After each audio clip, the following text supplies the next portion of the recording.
देखिए विद्यार्थियों, कल हमारा एक टॉपिक चल रहा था भाई, जिसको हमने नाम दिया था पराशरण दाब। और पराशरण दाब में को समझने के लिए हम कुछ प्रयोग कर रहे थे, ठीक है ना। उस प्रयोग के बारे में आज हम फिर डिस्कस कर रहे हैं कि पराशरण क्या है आखिरकार। पराशरण यह है कि जो विलायक के अणु है, ठीक है ना, वो विलायक के अणु अर्धपारगम्य झिल्ली के द्वारा क्या होते हैं, कहाँ पर चले जाते हैं, है ना। तो ये चीज़ हमको देखना है कि जो अर्धपारगम्य झिल्ली है उसके द्वारा विलायक के अणुओं का गमन दूसरी दिशा में होना क्या कहलाएगा, पराशरण कहलाएगा। या फिर हम याद कर लेते हैं, अर्धपारगम्य झिल्ली के द्वारा केवल विलायक के अणुओं का ही, किसका, अर्धपारगम्य झिल्ली के द्वारा केवल विलायक के अणुओं का ही क्या होना, विसरण होना क्या कहलाता है, परासरण कहलाता है। ठीक है, ये हमारी परिभाषा हो गई। अब हम आगे डिस्कस करते हैं इस चीज़ के बारे में कि विसरण को किस प्रयोग के आधार पर हम समझा सकते हैं।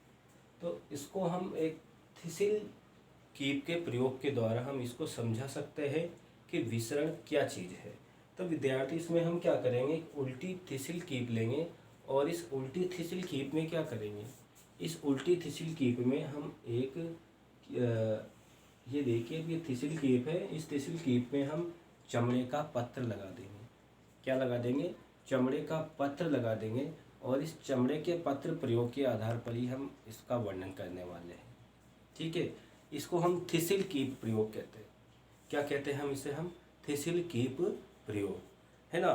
थिसिल कीप प्रयोग में हम क्या करते हैं कि जो ये कीप है, इस कीप को पहले सीधा रखते हैं। इस कीप में हम क्या करेंगे बेटा, शर्करा का घोल भर देंगे। क्या भर देंगे, शर्करा का घोल इस कीप में हम भर देंगे। अब इसको शर्करा का घोल हम इसमें भर करके क्या करेंगे, शर्करा का घोल इसमें भर करके हम इसको पानी से भरे बीकर में डाल देंगे। ये काम हम करेंगे। तो यहाँ पर क्या होगा कि ये जो झिल्ली है, ये चर्मपत्र की जो झिल्ली बनी हुई है, ये केवल अर्धपारगम्य झिल्ली का कार्य करती है। किसका काम करती है, अर्धपारगम्य झिल्ली का काम करती है। इसका मतलब ये हुआ कि ये क्या करेगी, केवल विलायक के अणुओं को ही जाने देगी। अर्थात यहाँ पर क्या होगा कि ये जो झिल्ली है, इसके अंदर क्या है, ये जल है। देखो शर्करा का घोल है ना, शर्करा के घोल को घोलने वाला कौन है, शर्करा के घोल को घोलने वाला विलायक भी तो जल ही है ना। क्या है, शर्करा के घोल को घोलने वाला विलायक भी क्या है, जल ही है। तो वही बात हम यहाँ करना चाह रहे हैं। ठीक है, जो जल है वही घोलने वाला है। ठीक है, और घुलने वाला कौन है बेटा, विलेय है ना। तो इसके बारे में हम बात कर रहे हैं। तो हमने देखा कि चर्मपत्र से हम इसको बांध देते हैं और चर्मपत्र झिल्ली पर यहाँ पर अर्धपारगम्य झिल्ली की तरह काम करती है, जो केवल और केवल मात्र क्या करती है, विलायक के अणु को ही अपने में से क्या होने देती है, पार होने देती है। ठीक है, तो इस तरह से यहाँ पर ये चीज़ हम याद रखेंगे। अब इसको हमने जल से भरे बीकर में रख दिया, तो इसके बाद क्या प्रयोग होगा यहाँ पर, इसके बाद ये काम होगा यहाँ पर कि इस झिल्ली से होते हुए कीप से विसरण हो जाता है। भाई इस झिल्ली से क्या शुरू हो जाता है, इसको पानी में डाला तो यहाँ पर क्या शुरू हो जाएगा, इस जगह पे विसरण शुरू हो जाएगा। तो यहाँ पर एक प्रक्रिया शुरू हो जाएगी जिसको हम क्या कहते हैं, विसरण। तो विसरण शुरू हो जाता है, इसमें कीप में घोल की मात्रा में वृद्धि हो जाती है। विसरण के फलस्वरूप जो कीप है, उस कीप में घोल की मात्रा बढ़ जाती है। ठीक है, इस कीप में घोल की मात्रा क्या हो जाती है, बढ़ जाती है। ठीक है, ये बात हम देखते हैं, कीप में घोल की मात्रा बढ़ जाती है। तो यहाँ पर जो परासरण होता है, यानी विसरण, अर्धपारगम्य झिल्ली के द्वारा होने वाला विसरण ही क्या कहलाता है, परासरण कहलाता है। अब यहाँ पर क्या होगा, ये जो विसरण है ना, ये तो यहाँ पर इसको हम परासरण कहेंगे। जब ये अर्धपारगम्य झिल्ली के द्वारा होगा ना, तो ऐसे विसरण को हम क्या कहेंगे, परासरण कहेंगे। ठीक है, बात क्लियर है ना, आगे बढ़ते हैं। अब ये जो परासरण है, ये कीप हमने प्रयोग किया, तो यहाँ पर क्या था, शुरुआत में तो ये पानी यहाँ पर था, इस जगह पर। लेकिन जैसे ही यहाँ विसरण शुरू हुआ, ये पानी कहाँ चला गया? ये पानी इस झिल्ली में, यहाँ ये इस कीप में पहले यहाँ पर था, अब ये यहाँ से बढ़ करके यहाँ पर चला गया। ये प्रयोग हुआ हमारा। ठीक है, चलो आगे हम बढ़ते हैं। अब परासरण दो प्रकार का होता है। कितने प्रकार का होता है? दो प्रकार का।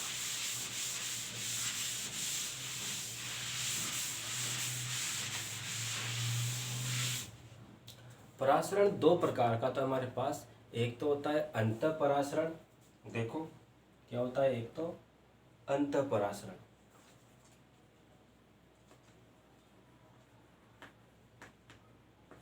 अंतःपरासरण, और एक होता है बहिःपरासरण।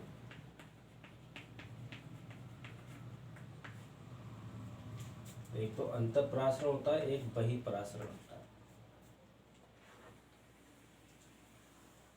इनके बारे में आप समझिए, इनका अंतर समझिए। एक अंतःपरासरण होगा और एक क्या होगा? बहिःपरासरण होगा। ठीक है, चलो बात करते हैं अंतःपरासरण और बहिःपरासरण में हम। ठीक है, तो हम बात कर रहे हैं यहाँ पर परासरण की। ठीक है, हमने बात करी यहाँ पर अंतःपरासरण और बात करी बहिःपरासरण। तो परासरण दो प्रकार का होता है। अंतःपरासरण यानी कि क्या होता है कि जब जल कोशिका के अंदर प्रवेश करता है, तो इसकी परिभाषा क्या हो जाएगी? जल कोशिका के अंदर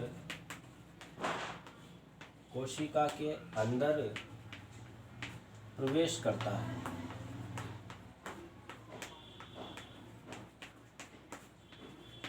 जल कोशिका के अंदर प्रवेश करता है, तो इस विधि को हम कहेंगे कौन सा? परासरण, अंतःपरासरण। और इसमें क्या होगा? जल जो है, जल कोशिका से बाहर निकलता है।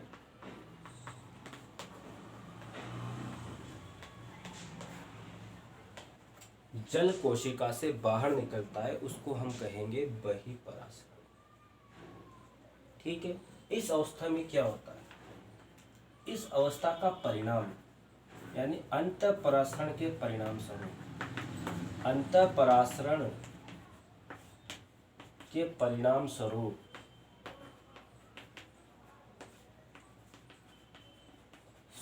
कोशिका स्फीत हो जाती है।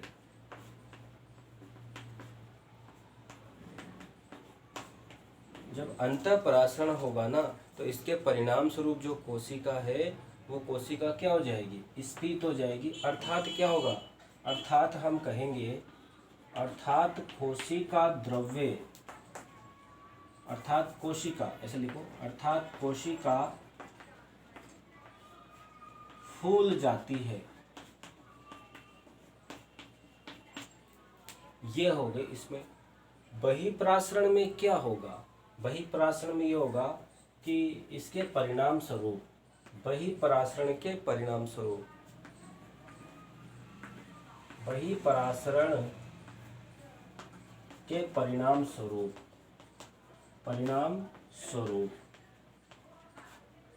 बहिःपरासरण के परिणाम स्वरूप कोशिका श्लथ हो जाती है।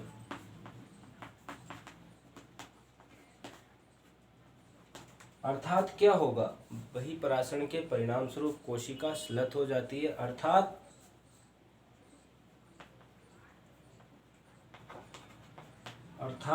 कोशिका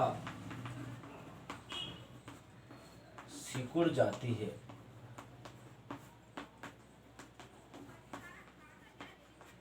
अर्थात कोशिका सिकुड़ जाती है। तो प्यारे विद्यार्थियों, ये जो बात हम कर रहे हैं, यहाँ पर हम दो चीज़ों की बात कर रहे हैं। एक बात कर रहे हैं हम अंतःपरासरण की, एक बात कर रहे हैं हम बहिःपरासरण की। दो प्रकार का परासरण होता है। कितने प्रकार का होता है? दो प्रकार का परासरण यहाँ पर होता है। एक तो होता है अंतःपरासरण, एक होता है बहिःपरासरण। अब अंतःपरासरण क्या होता है, क्यों होता है, ऐसी घटना क्यों होती है, इस घटना के बारे में भी मैं आपको बताने जा रहा हूँ। देखो, ये घटना कब घटित हुई कि हमने क्या किया, हमारी ये जम गई कि जब हम कोशिका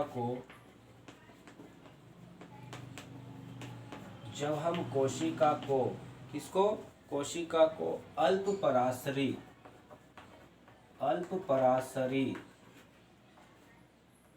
विलयन में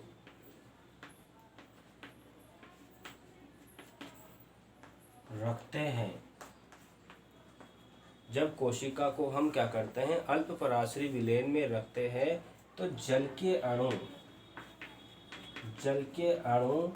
कोशिका के अंदर प्रवेश करने लगते हैं।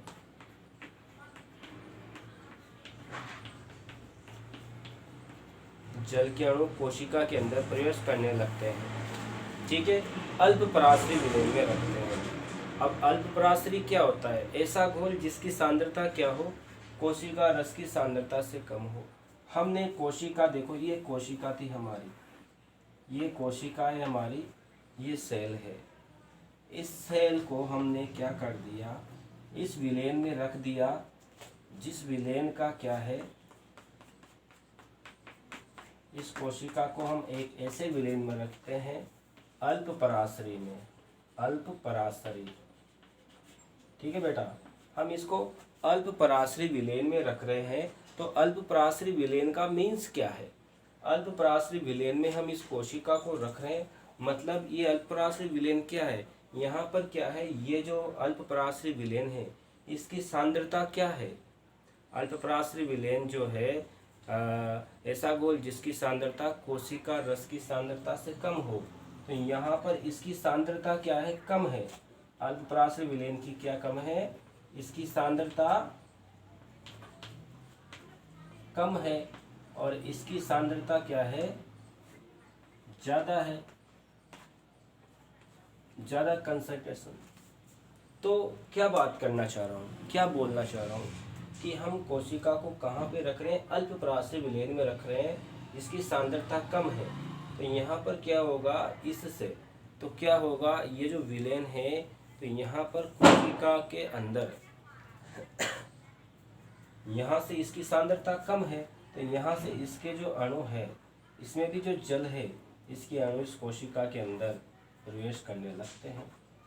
इसका मतलब क्या हुआ, कोशिका रस की सांद्रता क्या है, इसकी सांद्रता कम है, इसकी सांद्रता ज़्यादा है, इसलिए यहाँ से जल के अणु क्या हो जाएंगे, अल्प परासरी विलयन से कहाँ पर प्रवेश करने लग जाएंगे, कोशिका के अंदर प्रवेश करने लग जाएंगे। और ध्यान देना,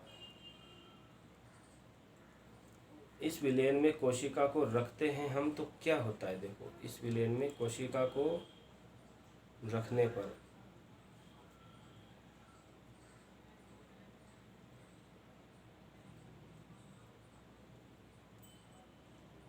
अंतःपरासरण होता है, अर्थात जल कोशिका में प्रवेश करता है ना, क्या करता है, जल कोशिका में प्रवेश करता है, कोशिका क्या हो जाएगी, स्फीत हो जाएगी।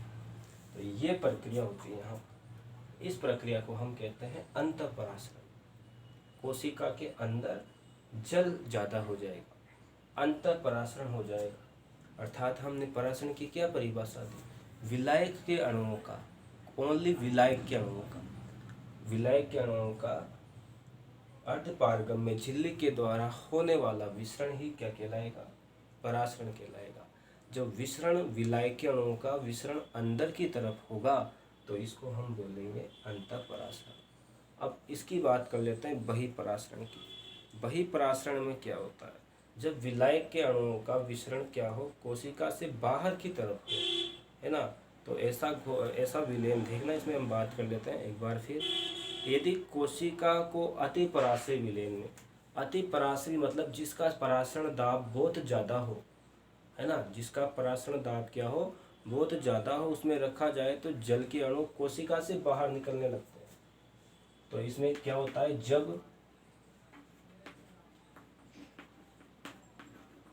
जब किसी कोशिका को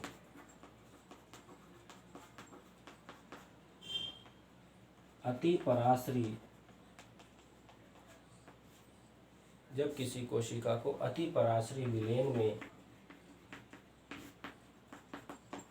रखा जाता है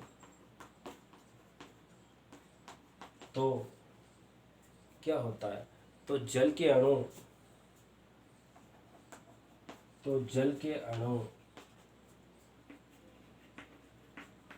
कोशिका से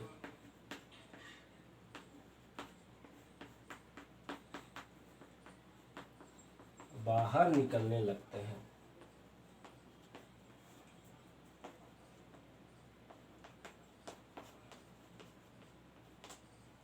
ठीक है, ये बात हो गई।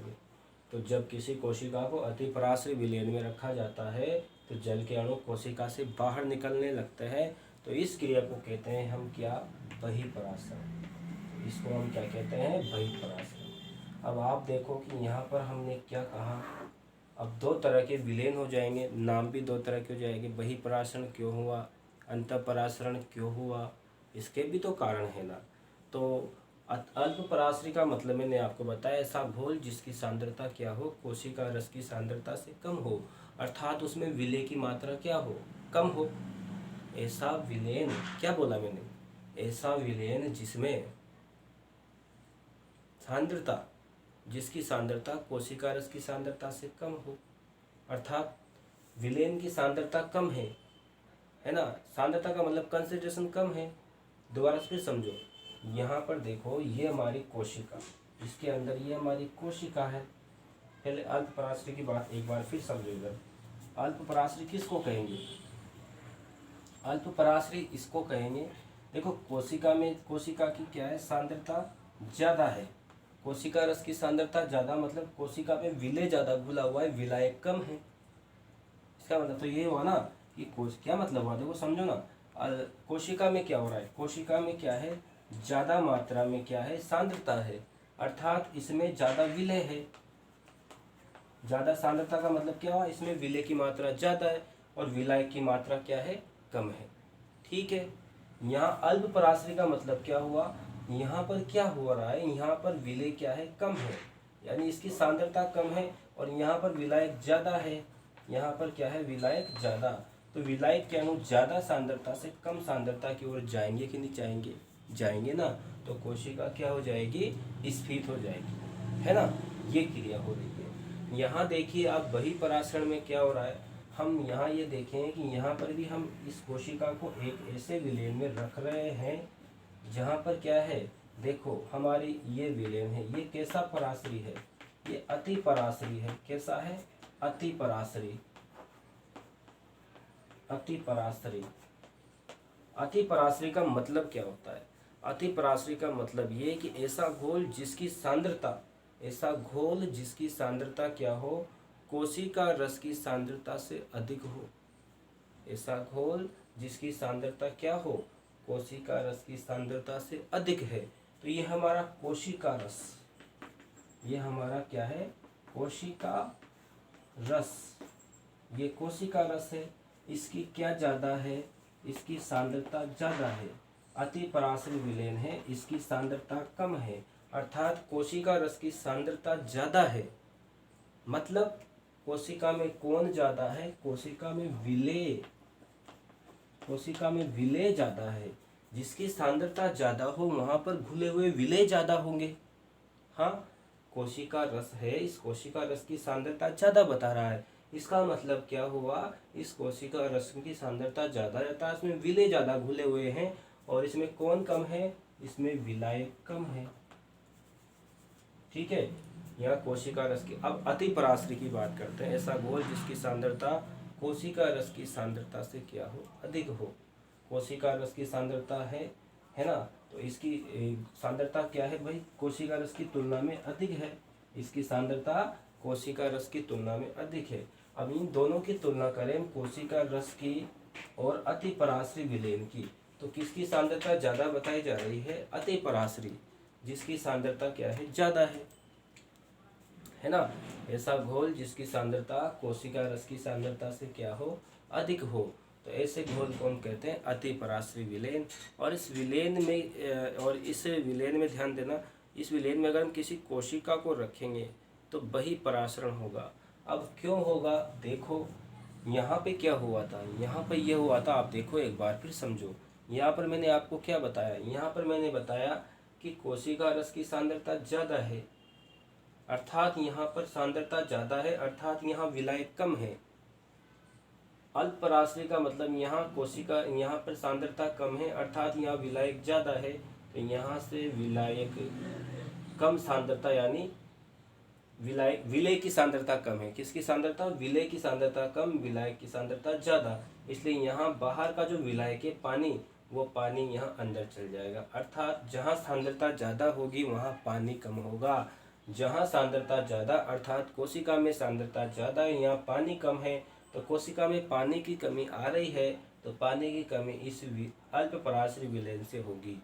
यहाँ हम चले जाएंगे, यहाँ पर हमने देखा था कि यहाँ पर ये कोशिका रस की सांद्रता क्या है, थोड़ी सी यहाँ सांद्रता ज़्यादा थी, यहाँ सांद्रता क्या है, कम है। इसको उल्टा कर लेते हैं, यहाँ पे सांद्रता कम है, अर्थात यहाँ पे क्या है, यहाँ पर विलय भी कम है, अर्थात कौन ज़्यादा है, अर्थात यहाँ पर विलायक ज़्यादा है।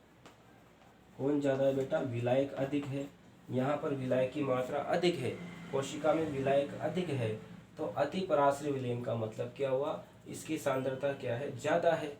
अर्थात अति पराश्रय जिसकी सांद्रता कोशिका रस की सांद्रता में की तुलना में क्या हो, अधिक हो, तो इस कोशिका से ज़्यादा सांद्र ये है। अर्थात क्या हुआ, यहाँ पानी ज़्यादा, यहाँ पानी कम।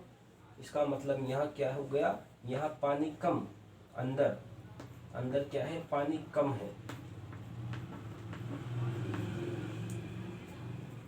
यहाँ से जो पानी है, तो याद रखना इस तरह से, आप इसको याद एक बार फिर समझो, फिर कन्फ्यूज हो जाओगे। देखो क्या बोला मैंने, अति पराश्रय विलयन किसे कहेंगे, अति पराश्रय विलयन किसको कहेंगे, कि ये विलयन हमारे पास है, हमारे पास कोशिका है। चलो पहले मैं इसको मिटाता हूँ, फिर एक बार फिर समझते हैं क्या चीज़ें हैं। देखो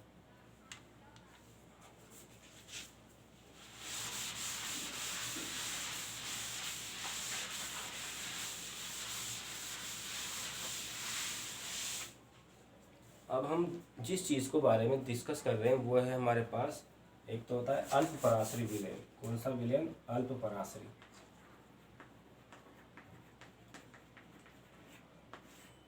और एक होता है अति पराश्रय। अल्प पराश्रय का मतलब क्या है, इसका प्राशन दाब क्या है, कम है ना। यहाँ पर ये यानी ऐसा विलयन जिसकी सांद्रता, ऐसा विलयन जिसकी सांद्रता कोशिका रस की तुलना में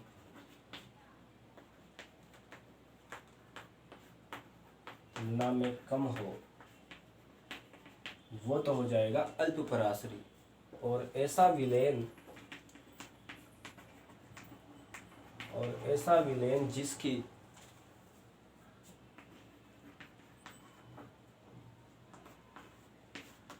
सांद्रता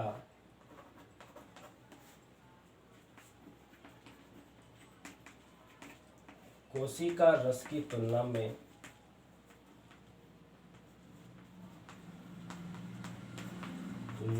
अधिक हो, उसको हम क्या कहेंगे, अति पराश्रय। अब मैं यहाँ दोनों चीज़ों को आपको बिल्कुल क्लियर कर देता हूँ, अगर ये समझ में आ गया तो आपको पूरा क्लियर हो जाएगा। यहाँ हम बात कर रहे हैं ये कोशिका रस, ये हमारी कोशिका, अर्थात ये इसके अंदर क्या है, कोशिका रस,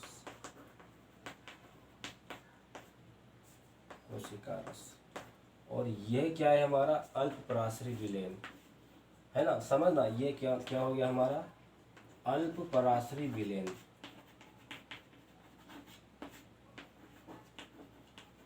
ठीक है, ये हमारा अल्प पराश्रय विलयन हो गया। क्या हो गया, अल्प पराश्रय विलयन। अब यहाँ पे क्या बोला, ऐसा विलयन जिसकी सांद्रता कोशिका रस की तुलना में क्या हो, कम हो। यानी यहाँ पर ये जो सांद्रता की बात करें, तो यहाँ पर इसकी कोशिका रस की सांद्रता ज़्यादा है ना।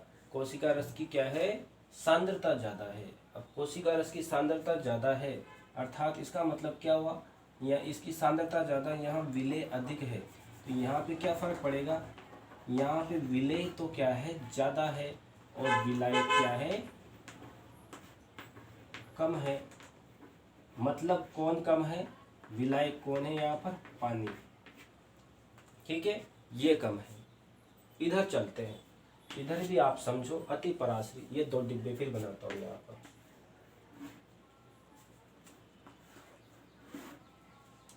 ठीक है, इसकी क्या परिभाषा है, ऐसा विलेन जिसकी सांद्रता कोशिका रस की तुलना में क्या हो, अधिक हो।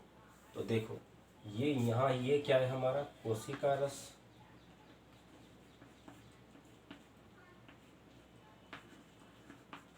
ये क्या है, कोशिका रस।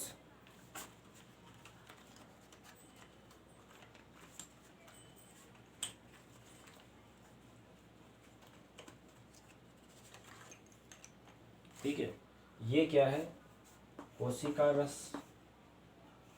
ठीक है, ये कोशिका रस। ठीक है, और ये क्या है हमारा, अति पराश्री विलेन।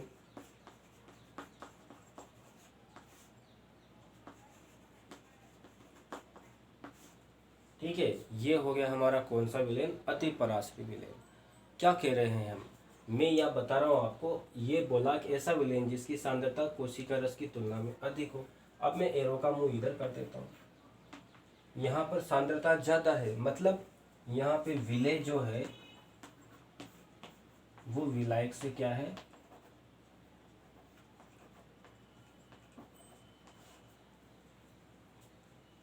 यहाँ पर क्या है, विलेय जो विलायक से क्या है बेटा, ज़्यादा है। विलेय क्या है, विलायक से ज़्यादा है। मतलब यहाँ पर विलायक क्या है, पानी। यहाँ पर पानी कम है, यहाँ पर पानी कम है। कहाँ पर, अति पराश्री विलेन में। अब ऐसा समझो, जिसका अति पराश्री होगा मतलब पानी कम, अति पराश्री मतलब पानी कम, अल्प पराश्री मतलब पानी ज़्यादा, ऐसा समझो। ठीक है, और यहाँ की हम बात करें तो यहाँ इसका उल्टा कर दो बेटा, यहाँ थोड़ा सा उल्टा हो जाएगा। यहाँ पे हम बात करेंगे, यहाँ विलेय क्या है, इस वाले में विलेय क्या है, कम है, और विलायक क्या है, ज़्यादा है। अर्थात जल, पानी ज़्यादा है, तो बोलो पानी किधर जाएगा, पानी अल्प पराश्री विलेन से कहाँ जाएगा, कोशिका रस में जाएगा, और कोशिका क्या हो जाएगी, फूल जाएगी, कोशिका फूल जाएगी। अब इधर आ जाओ बेटा, यहाँ पे अति पराश्री विलेन है ना, कौन सा विलेन है, अति पराश्री विलेन है। यहाँ पे विलेय की मात्रा ज़्यादा है और विलायक की मात्रा, पानी की मात्रा कम है, इसीलिए तो अति पराश्री बोला। यहाँ अब इसकी तरफ आ जाओ, कोशिका की तरफ आओगे तो यहाँ विलेय यानी कुछ घुले हुए पदार्थ है वो कम होंगे, और विलायक क्या होगा, ज़्यादा होगा। अब पानी किधर जाएगा बताओ, विलायक के अणु कहाँ जाते हैं, विलायक के अणु अधिक सांद्रता से कम सांद्रता की ओर। अब यहाँ से पानी इधर जाएगा, तो बोलो कोशिका कैसी हो जाएगी, कोशिका सिकुड़ जाएगी, कोशिका के जीव द्रव्य का बचा कुचा पानी भी निकल जाएगा। अर्थात इस स्थिति में क्या होगा बेटा, इस स्थिति में हम बोलेंगे कोशिका स्फीत होगी। कैसी होगी, स्फीत होगी। और इस तरह की कोशिका जिसमें पानी अंदर प्रवेश करता है वो स्फीत कोशिका, और ऐसी कोशिका जिसमें पानी अंदर घुस जा निकल जाता है वो शलथ कोशिका।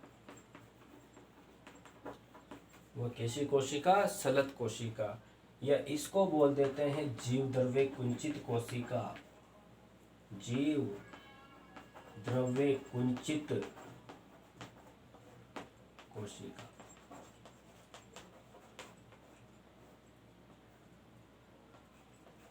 बहुत तरीका है इसको समझने का। अगर आपको ये डायग्राम से समझ में आ गया ना तो बिल्कुल सारा क्लियर हो जाएगा आप लोग।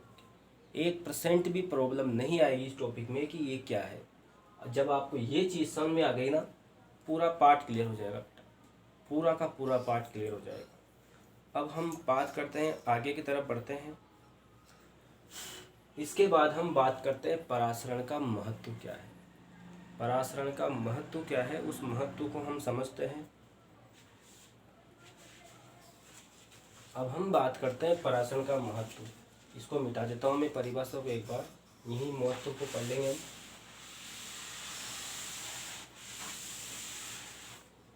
देखो पराशरण का क्या महत्व है, तो पहला महत्व तो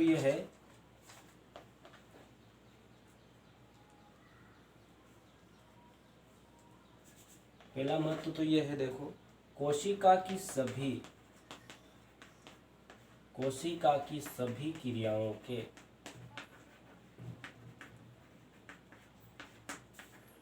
संचालन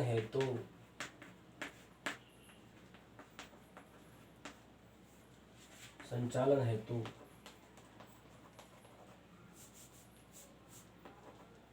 स्फीत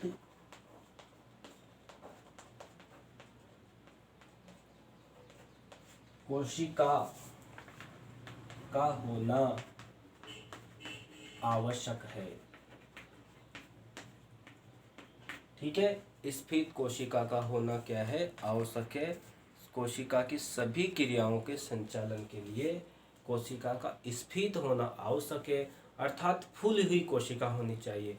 फूली हुई कोशिका का मतलब कोशिका के अंदर जल होना चाहिए। क्या होना चाहिए, कोशिका के अंदर बेटा जल होना चाहिए।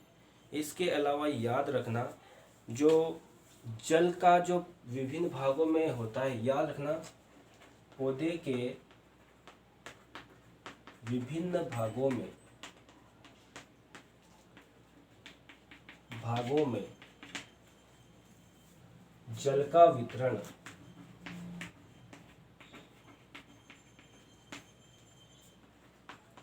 परासरण के द्वारा ही होता है।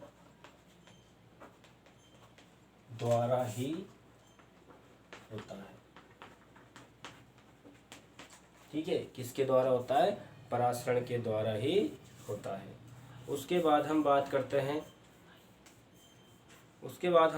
हैं देखो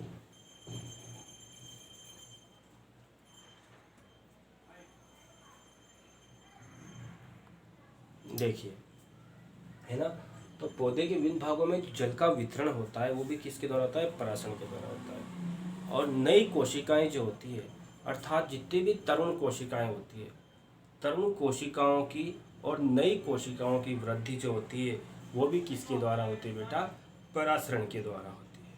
तरुण कोशिकाएं मतलब जानते हो, पौधे का तरुण भाग, तना जो नया भाग होता है, नया पार्ट होता है, उसकी मैं बात कर रहा हूँ, वो उसकी वृद्धि होती है। उसके बाद में बात करता हूँ यहाँ पर, ये क्रिया याद रखना हिमीकरण और शुष्कन से बचाती है। हिमीकरण मतलब बर्फ, बाहर बर्फ की मात्रा बढ़ने से क्या कोई कोशिका सिकुड़ नहीं जाएगी क्या, ऐसी स्थिति होती है, तो उससे भी बचाती है पौधों को परासरण की क्रिया, है ना। 2-3 चीज़ों से बचाते हैं। किससे बचाते हैं, याद रखना, ये बचाते हैं हिमीकरण व शुष्कन से बचाती है। हिमीकरण अर्थात जमने से, हिमीकरण व शुष्कन से, सूखने से भी बचाती है। या तो कोई कोशिका जम नहीं जाए या कोई कोशिका सूख नहीं जाए, तो हिमीकरण व शुष्कन से बचाती है।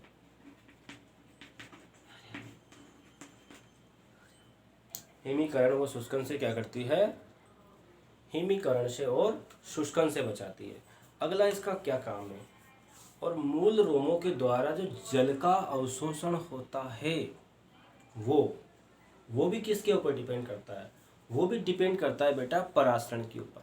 ये भी मैं बताऊंगा आपको। मान लीजिए ऊपर देखो, मैंने क्या बोला यहाँ पर कि कोशिका को जल चाहिए, बाहर के विलयन से जब उसके अंदर जल आएगा तो अब जो जड़ के नीचे जो पानी होता है ना, वो कैसा होता है, जड़ों के नीचे जो पानी होता है ना, वो अल्प पराश्री होता है।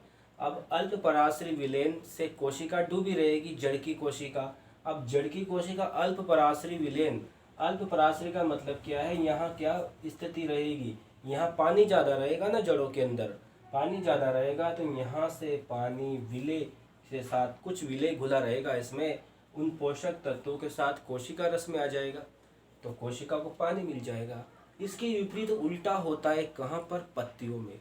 पत्तियों में क्या होगा, पत्तियों में वहाँ अति पराश्री विलयन, पत्तियों की जो कोशिका होती है वो कैसी कोशिका होती है, वो होती है एक प्रकार से जीव द्रव्य कुंचित कोशिका।